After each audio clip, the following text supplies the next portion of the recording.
একে একে আল্লাহর সমস্ত আলামত শেষ হয়ে যাবে। তখন পৃথিবী অন্ধকার হয়ে যাবে, সেই সাথে বৃদ্ধের ন্যায় হয়ে যাবে। মা সন্তানকে ভুলে যাবে, স্বামী স্ত্রীকে ভুলে যাবে, ভাই বোনকে ভুলে যাবে। আর সেদিন আল্লাহ তাআলার হুকুমে আসমানে এমন একটা বিকট শব্দ হবে, যেই শব্দে পৃথিবীটা ধ্বংস হয়ে যাবে। মহান আল্লাহ তাআলার সমস্ত আলামত শেষ হয়ে যাওয়ার পর সমস্ত দৈত্য, দানব, জীব জন্তু সহ সকল মানুষ মারা যাবে। সেদিন মহান আল্লাহ তাআলা ব্যতীত আর কেউ বেঁচে থাকবে না। তারপর মৃত মানুষকে আবার পুনরায় জীবিত করা হবে, প্রত্যেক মানুষকে আবার নতুন করে জীবন দান করা হবে এবং এদেরকে নিয়ে একটি বিশাল মাঠ পতিত হবে, যেই মাঠের নাম হবে হাশরের মাঠ। এই মাঠে সবাইকে তাদের কর্মের হিসাব দিতে হবে। যারা ভালো কাজ করেছে তারা জান্নাতে যাবে এবং যারা মন্দ কাজ করেছে তারা জাহান্নামে যাবে। সেই বিশাল হাশরের মাঠে আল্লাহ পাক রব্বুল আলামিন তার অগণিত ফেরেশতাদের সাহায্যে সেই মাঠে বিচার কার্য সম্পন্ন করবেন। হাশরের মাঠে সেখানে সমস্ত মানুষ দাঁড়িয়ে থাকবেন। যারা পৃথিবীতে ভালো কাজ করেছিলেন তাদের জন্য জান্নাতের সুবাস ঘ্রাণ আসতে থাকবে, আর যারা পৃথিবীতে খারাপ কাজ, মন্দ কাজগুলো করেছিলেন তাদের জন্য জাহান্নাম থেকে সংকেত আসতে থাকবে। ইতিমধ্যে যারা পৃথিবীতে খারাপ কাজ করেছিলেন তাদের ঠোঁট মুখ শুকিয়ে যাবে। তাদের হঠাৎ করে মনে হবে যেন হৃদপিণ্ডের দম বন্ধ হয়ে আসছে, কলিজাটা শুকিয়ে যাবে। কেননা সে বুঝতে পারবে, আমি তো পৃথিবীতে খারাপ কাজ করেছিলাম, আমি তো পৃথিবীতে সুদ খেয়েছিলাম, আমি তো পৃথিবীতে ঘুষ খেয়েছিলাম, মানুষের সাথে জুলুম করেছিলাম, অন্যায় অবিচারে লিপ্ত ছিলাম। আজ আমার একটু পরেই বিচার হবে, আমাকে জাহান্নামে দেওয়ার আদেশ করবেন। এই সকল কথা তার অন্তরে জাগ্রত হবে এবং তার কলিজা, ঠোঁট, মুখ শুকিয়ে যাবে। আল্লাহর সাথে শিরক করা এটি কবিরা গুনাহ, অতঃপর আপনি জাহান্নামী। আজকের ভিডিওতে আলোচনা করব শিরক কি এবং এক লোক কিভাবে আল্লাহ তাআলার সাথে শিরক করত, অতঃপর সে জাহান্নামী। ইবাদতের প্রকারসমূহ থেকে কোনো কিছু আল্লাহ ছাড়া অন্যের জন্য সম্পাদন করাকে শিরক বলে। আল্লাহ ছাড়া অন্যের নিকট দোয়া করা, গায়রুল্লাহর জন্য কুরবানি করা, মানত করা এবং এমন বিষয় আল্লাহকে বাদ দিয়ে অন্যের নিকট উদ্ধার কামনা করা, যা থেকে উদ্ধার করার ক্ষমতা আল্লাহ ব্যতীত অন্য কেউ রাখে না।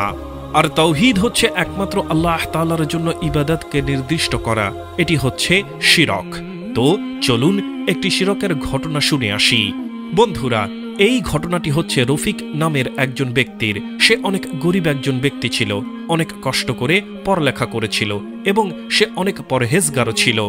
এরপর সে একটি অনেক ভালো চাকরি পায় এবং তার পরিস্থিতি ধীরে ধীরে ভালো হতে শুরু করে। তবে সে এমন কি কথা বলেছিল যার কারণে সে শিরক করে বসে এবং সে জাহান্নামী হয়ে যায়?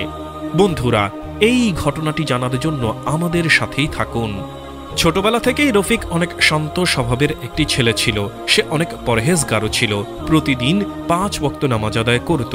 আজান দেওয়ার সাথে সাথেই সে তার সব কাজকর্ম ছেড়ে দিয়ে নামাজ পড়ার জন্য ছুটে পড়ত। ছোট থেকেই অনেক কষ্ট করে মানুষ হয়েছে রফিক। তার বাবা দরিদ্র হওয়ার কারণে তার পড়ালেখার খরচ চালানো তার বাবার পক্ষে সম্ভব হচ্ছিল না, তাই সে অন্য ছেলেদের টিউশন পড়িয়ে নিজের স্কুলের খরচ বহন করত। এইভাবে সে তার নিজের পকেট খরচ এবং স্কুলের ফি জমা করত।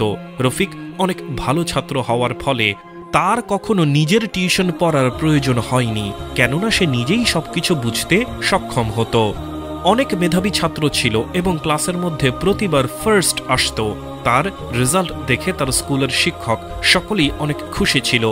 অনেক কষ্ট করে পড়ালেখা শেষ করে রফিক যখন বড় হলো এবং চাকরি খুঁজছিল, তখন সে ভালো একটি চাকরি পাচ্ছিল না। সে বড় হওয়ার কারণে তার উপর সংসারের দায়িত্ব এসে গিয়েছিল এবং বাবা বৃদ্ধ হয়ে যাওয়ার কারণে এখন তার বাবা আর কাজ করতে পারছেন না, বিধায় সংসারের সকল খরচ বহন করতে হয় তাকে। রফিক এই সময়ে বাচ্চাদের টিউশনি পড়ানোর সাথে সাথে একটি দোকানে কাজ করত এবং কাজ করার পাশাপাশি সে তার চাকরির জন্য বিভিন্ন সার্কুলারে অ্যাপ্লাই করে।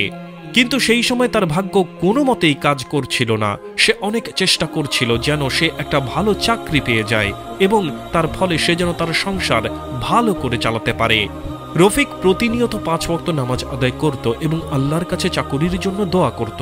একবার রফিক যেই দোকানে কাজ করত সেই দোকানে আগুন লেগে যায় এবং যার ফলে রফিক আর সেখানে কাজ করতে পারছিল না, কেননা দোকান মালিকের সেটি একমাত্র দোকান ছিল এবং দোকানে আগুন লাগার ফলে অনেক লস হয়ে গিয়েছে, যার ফলে সেই দোকান মালিকের সেই দোকান আবার নতুন করে দাঁড় করানো তার পক্ষে সম্ভব নয়।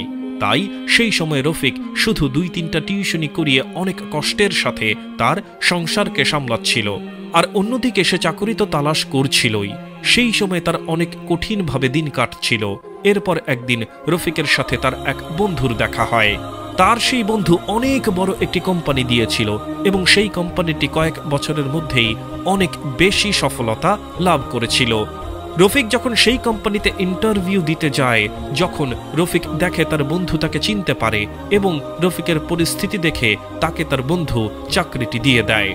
সেই সময় রফিক অনেক বেশি খুশি ছিল এবং সে তার বন্ধুকে বলে, আজকে তুমি আমার জান রক্ষা করলে, আজকে তুমি অনেক বড় একটা বিপদ থেকে রক্ষা করলে।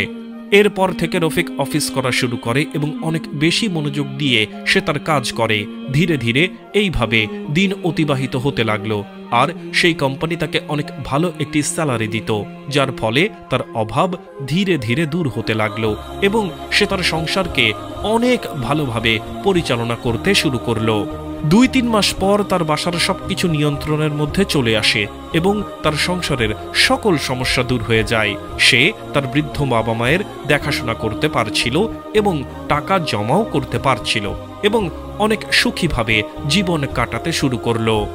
এইভাবে একদিন তার বন্ধু যে রফিককে চাকরিটি দিয়েছিল সে তার সাথে সাক্ষাৎ করে এবং জিজ্ঞাসা করে যে কেমন কাজকর্ম চলছে এবং তোমার কি অবস্থা, বাসার সবকিছু ঠিকঠাক আছে তো?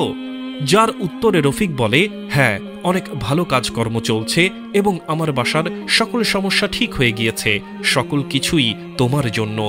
তুমি যদি সেদিন না থাকতে আর আমাকে এই চাকরিটা না দিতে তাহলে আমি এই পর্যায়ে আসতে পারতাম না, সবকিছু তোমার বদৌলতেই হয়েছে। এই কথা শুনে তার বন্ধু তার উপর খুশি হলো এবং সেখান থেকে চলে গেল।